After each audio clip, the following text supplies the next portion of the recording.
George McElroy was a voice for the voiceless and told those stories that people weren't even aware of. George McElroy began his career in journalism at age 16 as a youth columnist for the Houston Informer, the city's oldest black newspaper.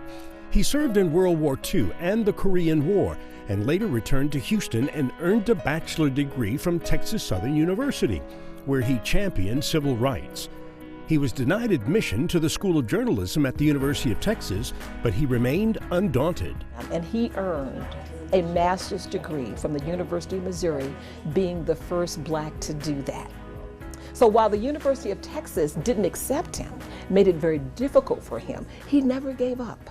He never gave up his dream of being a journalist. And not giving up that dream helped pave the way for other journalists of color in Houston. Serbino Sandifer Walker teaches journalism at Texas Southern University and is now molding the next generation of journalists. To me, when I think about what's great about journalism, when I think about what's great about Houston, I think about Mr. Mack. And because he was such a magnificent storyteller, it inspired me. My intent had been to go to law school because I had majored in political science and economics. But with Mr. McElroy, the bug bit me, and the rest is history. Sonny Messiah Giles, owner, publisher, and editorial writer for the Houston Defender, says Mr. Mack was her teacher and later editor and co-worker who allowed her to write about everything from presidential visits to school board meetings. And so as a result, it helped me grow as a journalist. It made me stronger in my people skills, but my writing skills is what Mr. Mack was really serious about. And so I thank him for that. He inspired me and many African-American journalists of my generation to get into the field. James Campbell, former reporter and editorial board member of the Houston Chronicle, now works in public relations for a major insurance provider.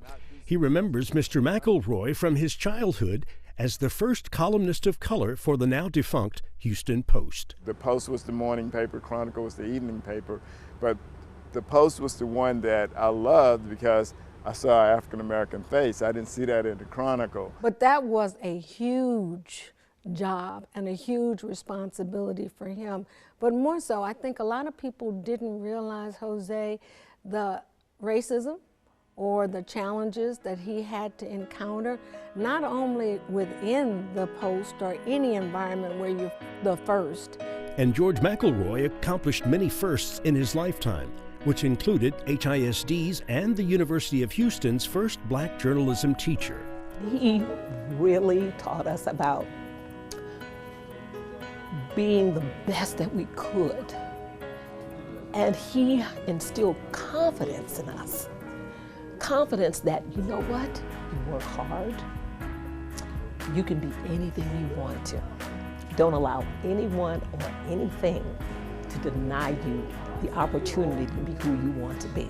Mr. McElroy made sure that you had that sense of mission of not only being a journalist, but an African-American journalist, because he knew that if you didn't tell those stories, nobody else was going to tell those stories.